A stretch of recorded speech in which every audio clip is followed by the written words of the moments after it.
পৃথিবীতে আবারও ঘটতে চলেছে মহাজাগতিক দৃশ্য। আগামী রোববার 21শে সেপ্টেম্বর সংঘটিত হবে সূর্যগ্রহণ। এটি চলতি বছরের শেষ সূর্যগ্রহণ।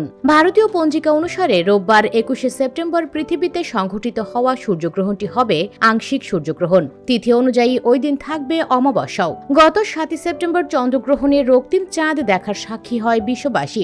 এর মাত্র 14 দিনের ব্যবধানে আবারও আকাশে ঘটতে চলেছে আংশিক সূর্যগ্রহণের বিরল ঘটনা।